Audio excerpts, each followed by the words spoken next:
Get your ears wrapped around the Golden State Media Concepts Basketball Podcast. All the scoop you need to know, from college basketball to the NBA and even March Madness. News of your rising stars, topics on and off the hardwood. This is the Golden State Media Concepts Basketball Podcast.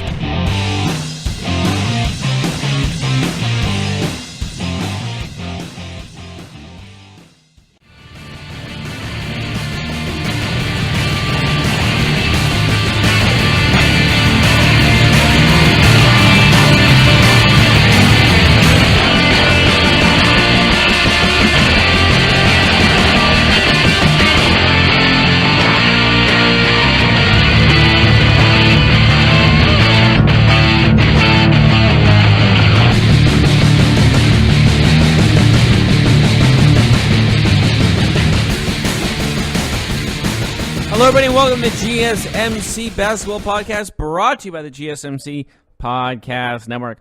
I am your host, as always, Jeff Malinoff. Well, not really always, but this will be my last show ever. Actually, this is my last show of the day, my final day, and I've loved every second of it. I love doing this show. I love doing all the sports shows that I was able to do with this GSMC Podcast Network. And I will miss you all, but I'm moving on to hopefully better things in the future, and I'll use everything I learned here to be better.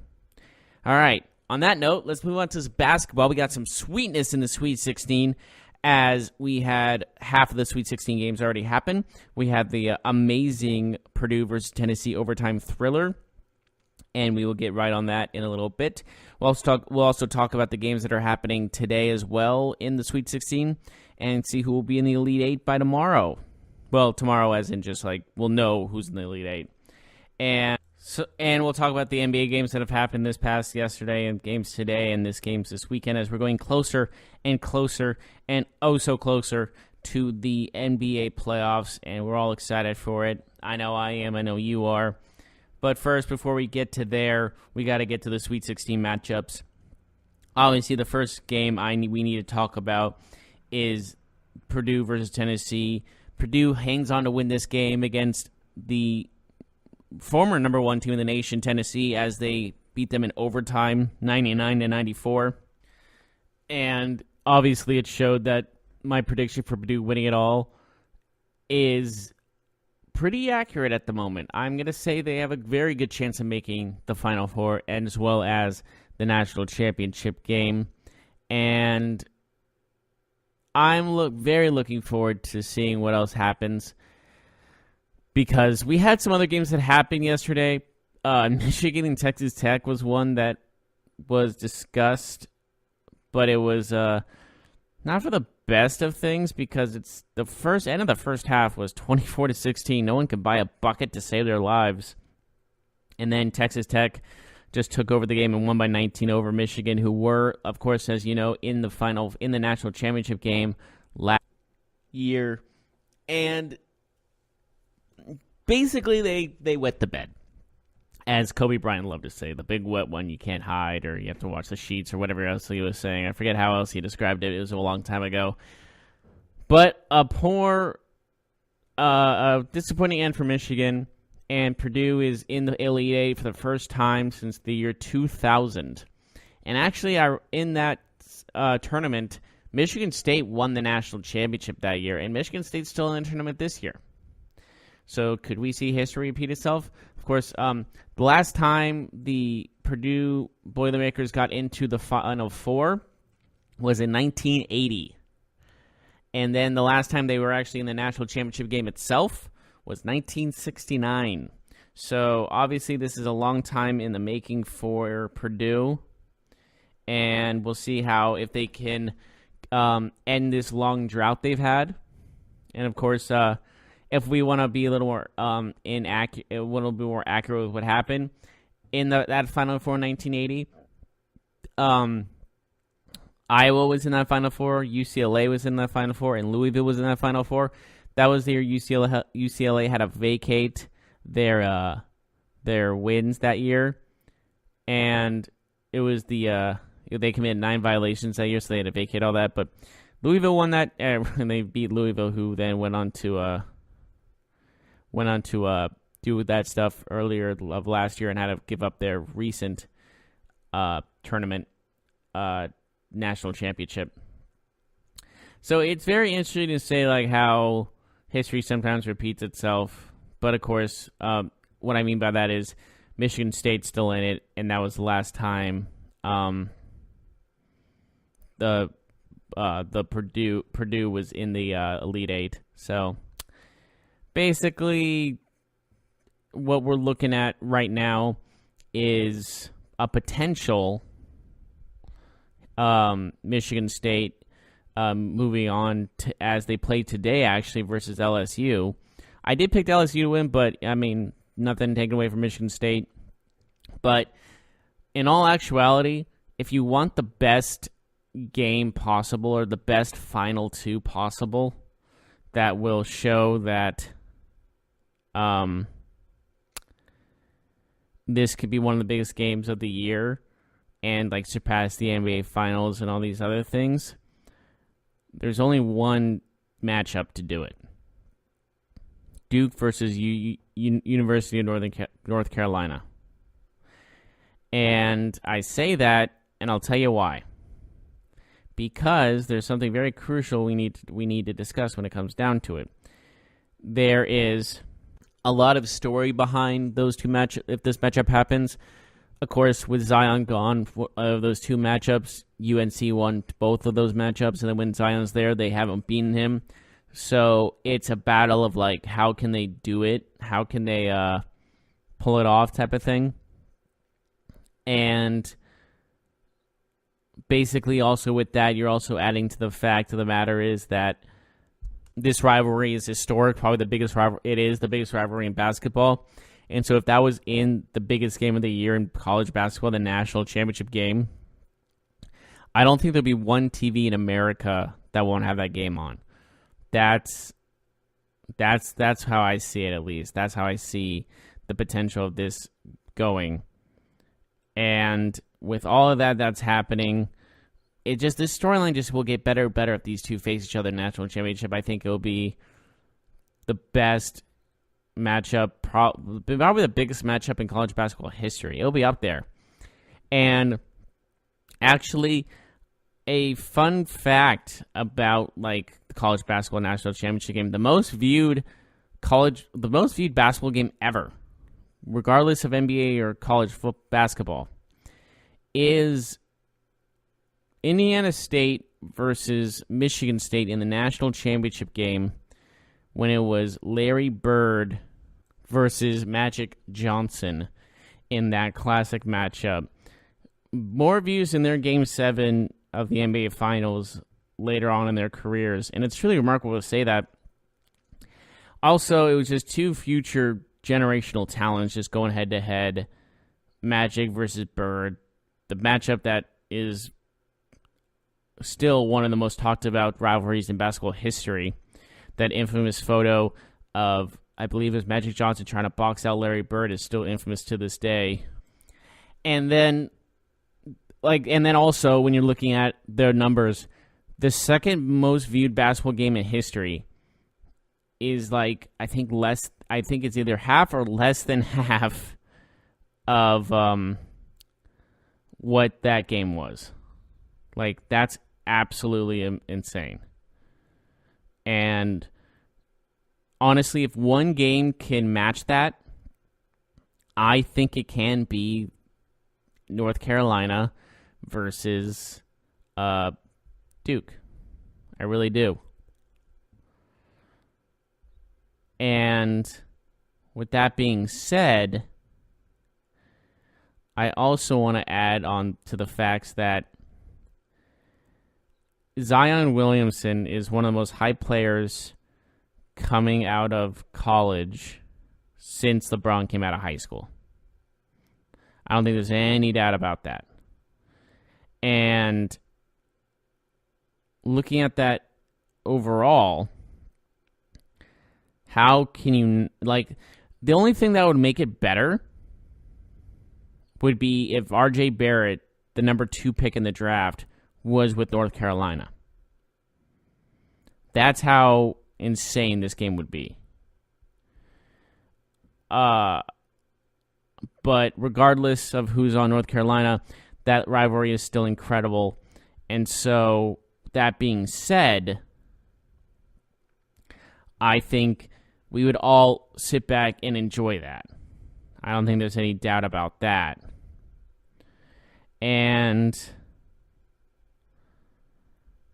I would honestly look forward to... I would just love to see the game in general, to be just honest, just saying it outright. So, with that being said, let's look at the other games that happened during the Sweet 16. Like I said, we saw the Texas Tech, Michigan, and Purdue, Tennessee. Virginia almost gets upset by Oregon. 53-49 is the victory for the Virginia Cavaliers. Going from losing for the first team ever to lose to a 16-seed team to this, to making it to the Elite Eight, pretty remarkable. I would say impressive. Definitely resilient, I would say, because,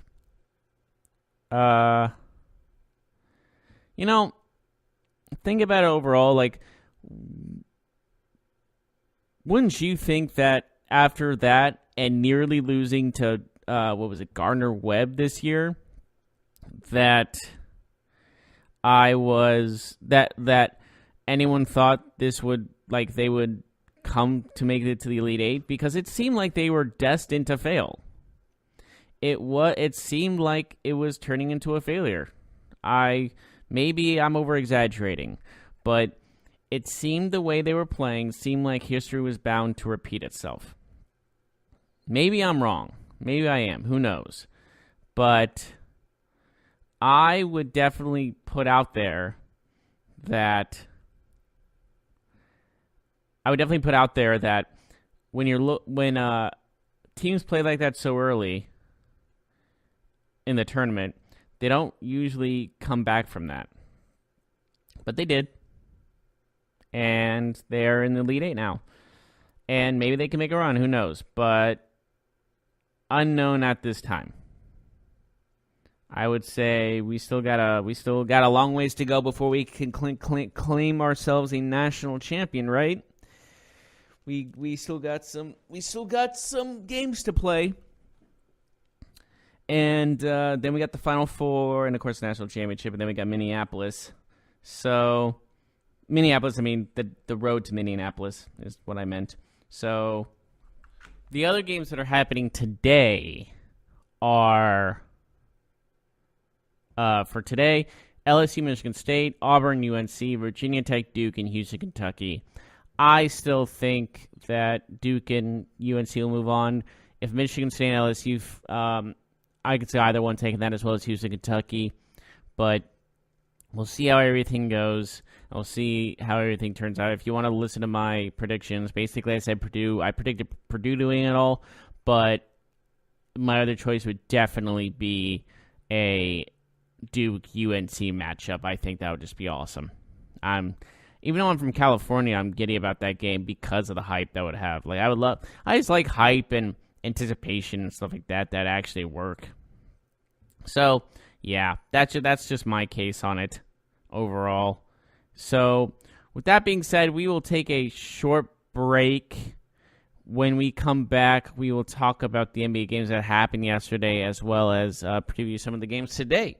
And yeah, and then later on we'll talk about the Celtics banning a fan for 2 years for their words they said, and I'll talk about all about that in a little bit. But we'll be right back right after this.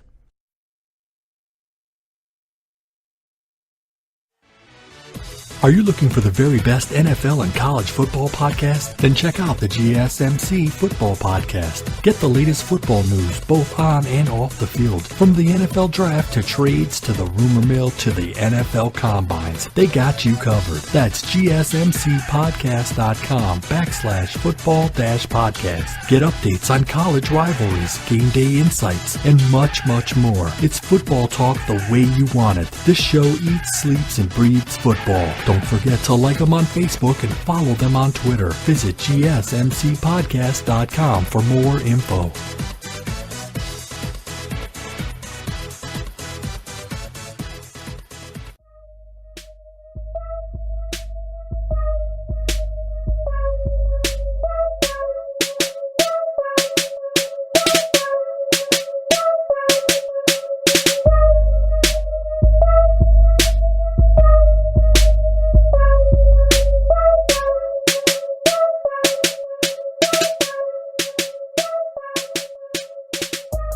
Welcome back to GSMC Basketball Podcast. Just finished up with the Sweet 16 stuff that we talked about, as well as what I want to see in the National Championship. Maybe we want to see it too. I'm not entirely sure what you guys want because I can't see you or talk to you, unfortunately. Anyways, moving on. Before we talk about the games, there's something kind of unfortunate that happened between the Celtics and the Warriors. As a Celtics fan is receiving a 2-year ban for his comments towards DeMarcus Cousins, and he used the he explained he called him the N-word at him, which should never have been the case.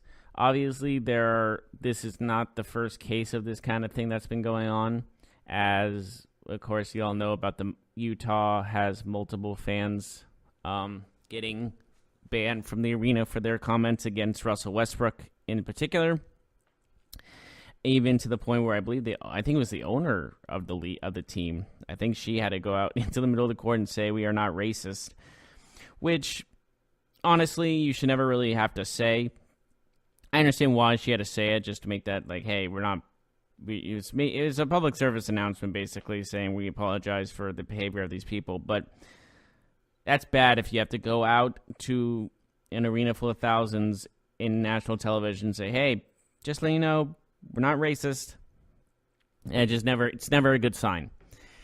And so for the Celtics fan getting a 2-year ban, I would definitely say if anyone gets a lifetime ban, why didn't he get a lifetime ban? But I guess it's different. I'm not gonna say it's different. I'm just saying I guess they just say a different verdict, if you will, in Boston.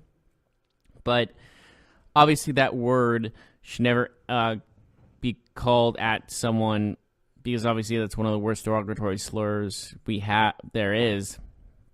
And yeah, some people use it casually to friends and stuff like that. I get that part.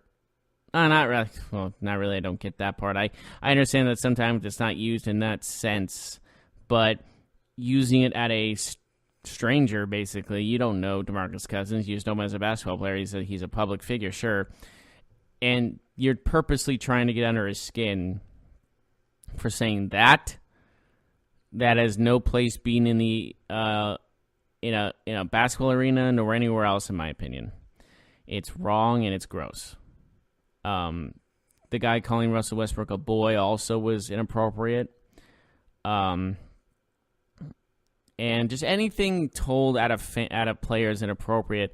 And I haven't heard anything. I haven't heard any news about DeMarcus Cousins and his reaction to what it was heard. Maybe you didn't even hear it. I'm not sure, but it seemed like it wasn't as hostile as Russell Westbrook's. So I'll give him credit for that. But also, you just have to look at the facts. The fact of the matter is, this is becoming an epidemic. And it's seriously troubling that this is actually becoming a problem. And yeah, I get it, First Amendment and all that stuff, but there's a line you don't cross, especially in basketball. Like, come on, it's a sport, it's a game.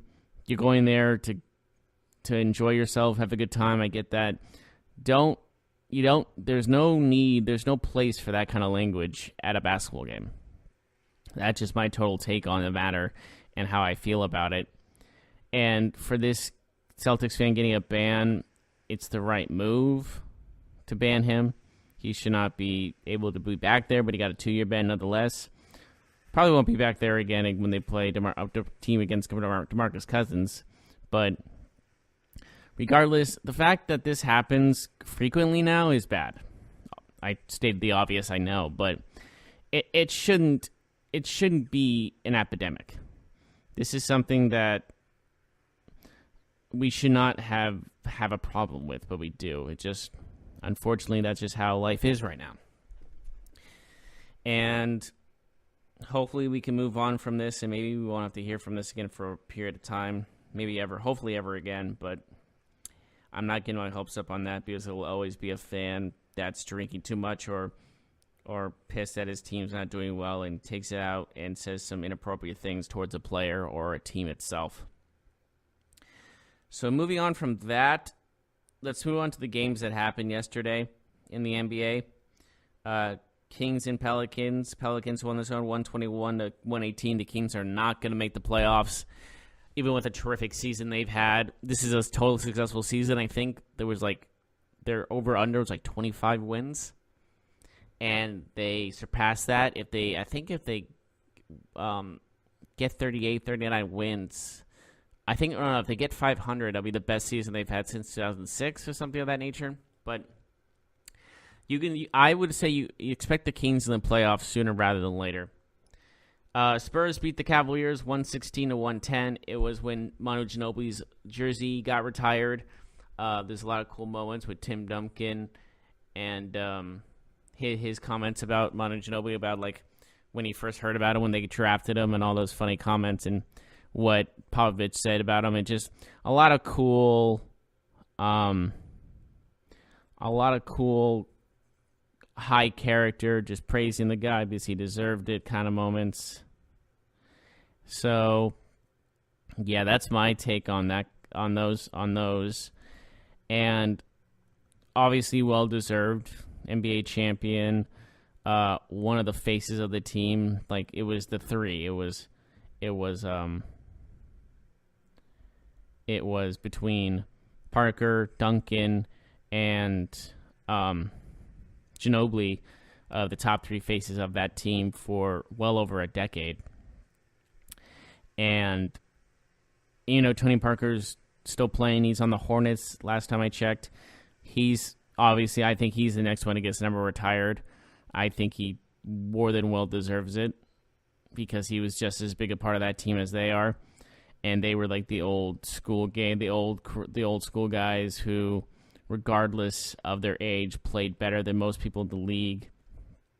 And also credit that to Popovich. 22 seasons of a winning season is unheard of. Is God mode, if you will. It's just he has to be at least top three of the greatest coaches of all time, and what he's done in San Antonio from 1996 to now. I was born in 1995. He's been coaching the San Antonio Spurs for as long as almost I've been alive. That's crazy to think about. Just think about those long tenures. Do you remember when this guy started in the NBA? Oh, yeah, I was 4. He's still playing now. Oh, well. It's like watching wrestling and seeing Hulk Hogan still wrestle today. I wasn't even born yet when he started wrestling, of course. And then there's guys that was I was 4 when I watched Hulk Hogan wrestle.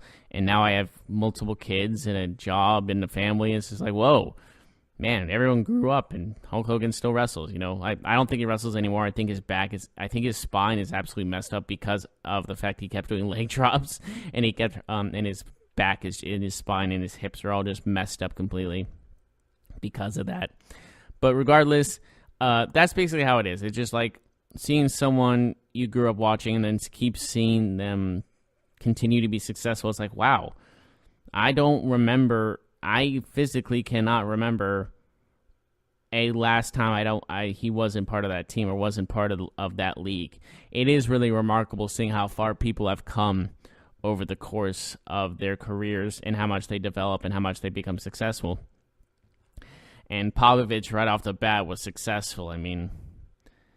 When you win 5 titles and consistently are top of your conference. Yeah, they're 8th place this year, but who really do they have? LaMarcus Aldridge is doing all right, I guess, and then they have Rudy Gay and who else do the Spurs have? I mean, not really much to think about when you think of an overall team. Like, not a superstar. They don't have a superstar anymore. That's just the thing. Tim Duncan's considered one of the greatest, if not the greatest, power forward of all time. Multiple-time NBA MVP, Finals MVP, and he proves that he was one of the best. And when you lose a guy like that, and then you lose his supporting cast like Ginobili and Parker, I mean, that's definitely going to put a damper on your team. And he's still, like, even with the poor team he has, who I think they may project not even to make the playoffs, he still made the playoffs. Like, or he's still going to make the playoffs.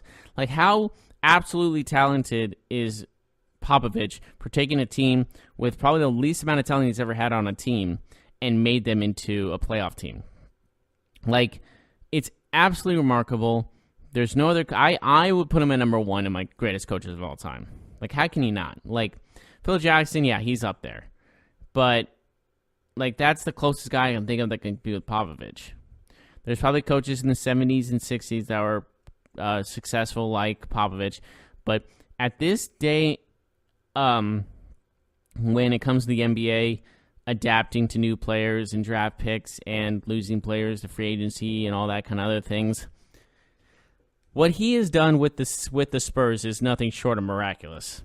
That's nothing short of amazing. Nothing short of legendary. And I got nothing but praise for that guy. Nothing but praise for that guy, definitely. So moving on from the Spurs game to the Clippers and Bucks. Bucks win this one 128-118. Clippers, yes, are in the playoffs, but man, the Bucks still look like a team that looks like they're ready for the finals. Chris Middleton, 39 points, 9 rebounds. Giannis with 34 and 9 to his credit. Like, if you're looking at an overall deep team, like I think two of the deepest teams in the NBA, when you're looking at bench as well, or just supporting cast of stars, is the Toronto Raptors and the Milwaukee Bucks. Like, Giannis has Chris Middleton, and Kawhi Leonard has Kyle Lowry, and then everyone else on that team is just as talented. And when you look at the Raptors, you look at Van Vliet, you look at Siakam, you look at Gasol, you look at Green, Jeremy Lin even comes off the bench good, Ibaka's there. Like, that team's overall deep, and the Bucks are up there as well, not just Middleton, but there's also Eric Bledsoe, Brook Lopez, and off the bench is Connington. And all these guys are just contributing one way or the other. That's why I think these, honestly, if it wasn't for the Warriors, I would pick one of these two teams to make it all the way to win the finals entirely. So, and then speaking of the Toronto Raptors, they destroyed the Knicks 117-92. Siakam, like I just said, had 31 points. And again, you know who wasn't in this game was Kawhi Leonard. And they don't need him to win games. Well, especially against one of the worst teams in the NBA, granted. But I still think it's incredibly impressive that anyone on that team can go off. Ibaka has had a 30-point game this season. Siakam, obviously Leonard has had some. It just, anyone can go off at any time with that team. That's why that team is so dangerous and a top team in the NBA. Absolutely, without question. So then we also had the Nuggets and the Rockets, a battle of two top conference teams, two Western Conference teams. Nuggets get destroyed in this, 112-85, as Jokic played pretty poorly with 16 points, 8 rebounds, 6 assists, all things considered. Jamal Murray had 20 points, which was pretty good. Morris off the bench with 16, but it was James Harden's show as he hit 38 points, 6 rebounds, 6 assists. Clint Capella really showing why he's one of the top centers in the league. One of the most underrated centers in the league with 15 rebounds and 17 points. Eric Gordon with 18 points himself.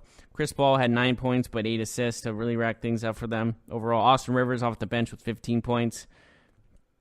But let's see if this can continue for the playoffs, as they just have to rely on James Harden throughout this entire season. So it's definitely going to be interesting to say at least how all these teams go down. So we're going to take a short break. And when we come back, we'll finish up the games that happened yesterday, today, and we'll preview all the weekend games. I'll be right back right after this.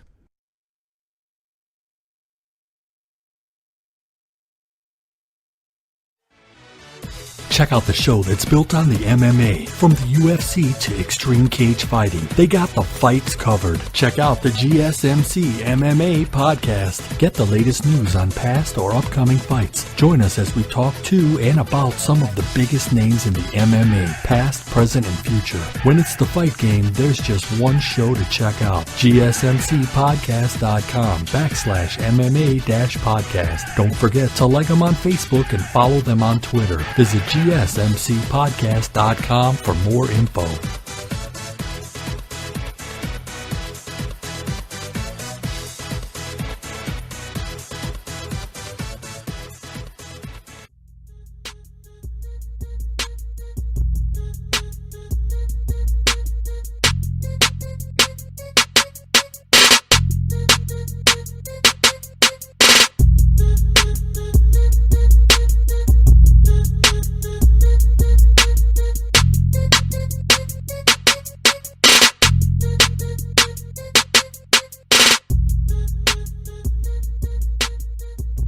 Welcome back to the GSMC Basketball Podcast.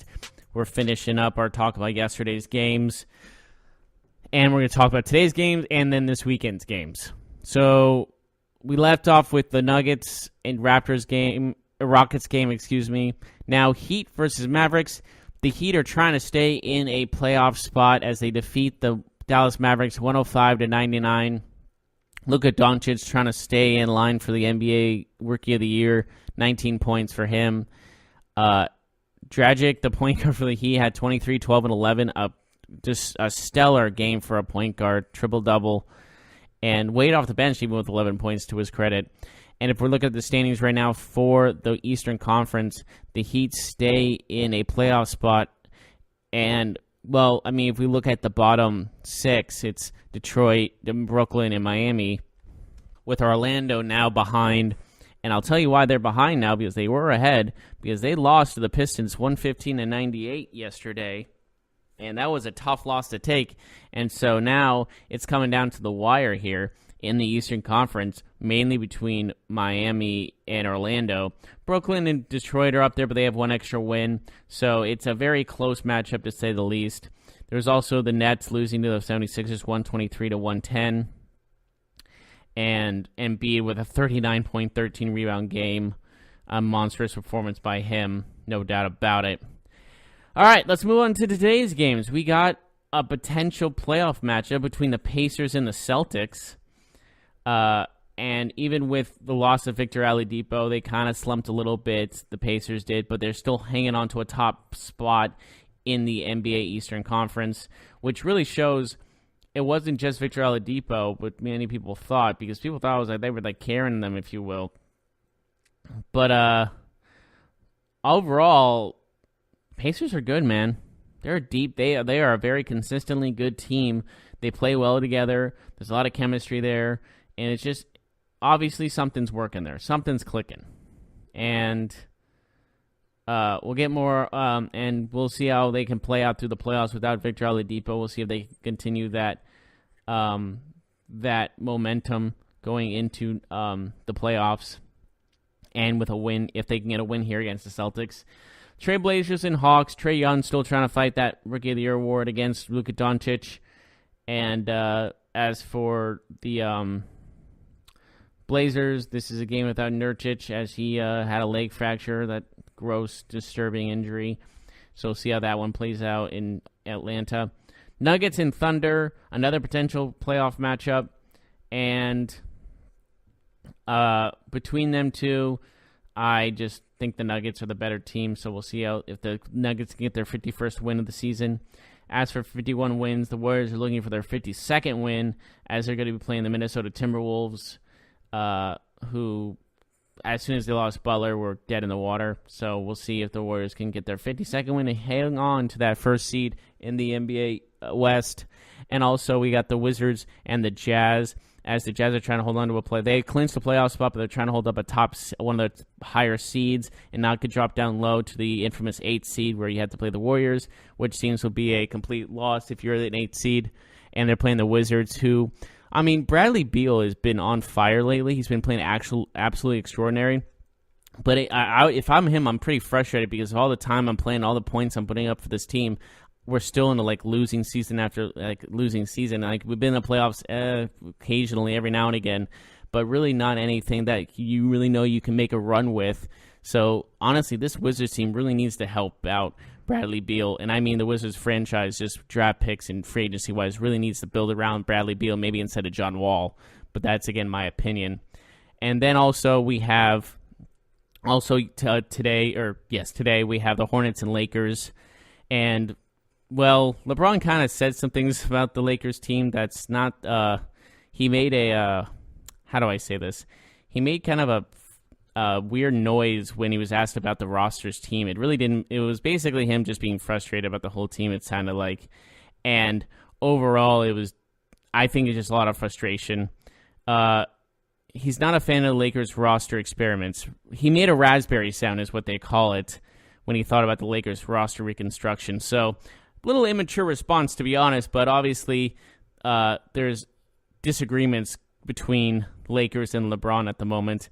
So this marriage is not starting off too hot, but we'll see how everything turns out next season. As you know, they're eliminated from the playoffs going in right now. And actually, the Clippers actually laughed at the Lakers. Jerry West and the Clippers the Clippers brass shared a hearty laugh, quote unquote, at dinner after Lakers traded them Ivica Zubac, who I have still been high on Zubac for a period of time now, and I've always liked Zubac, and I always thought that trade was questionable, and obviously they thought so too.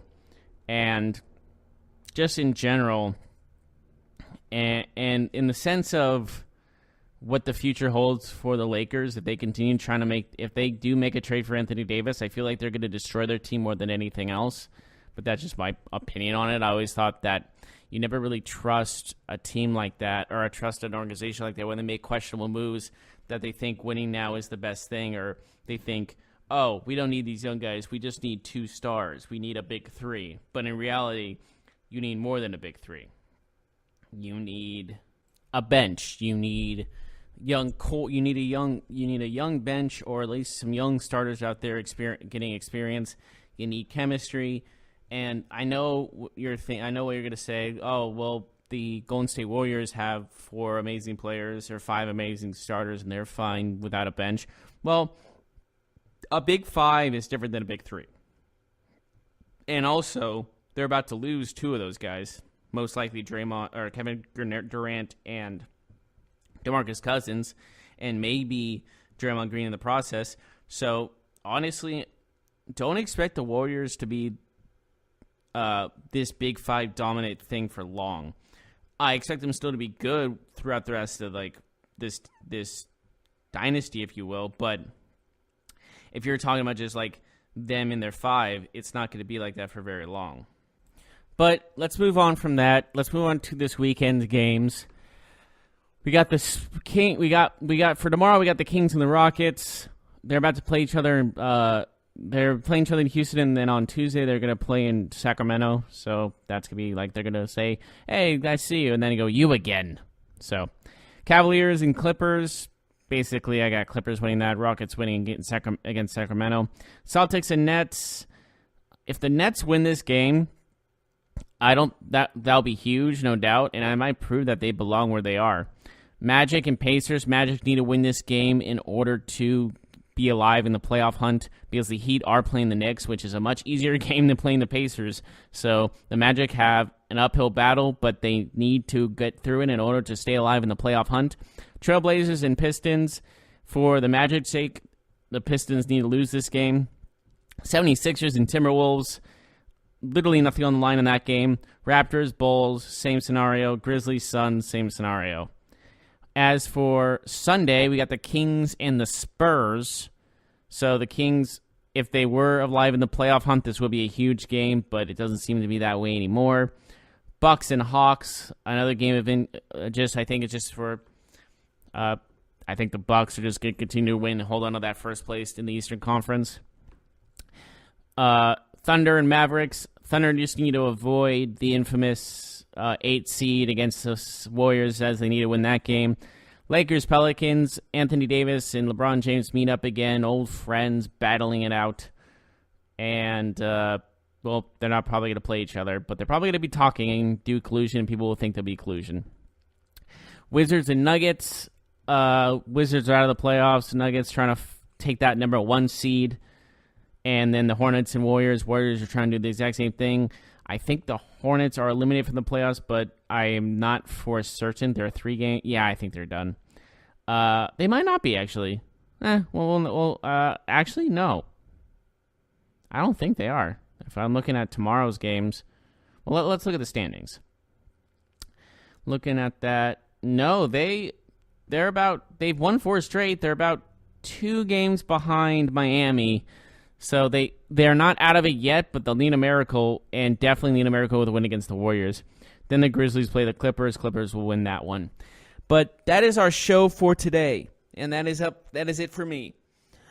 I just want to say once again, thank you all for listening to me and handling all my talking for 45 to an hour every day. And I've enjoyed doing this show, the football show, the fantasy football show, all these shows I've done. I've enjoyed all of them all. I've had some great times here, great experiences here.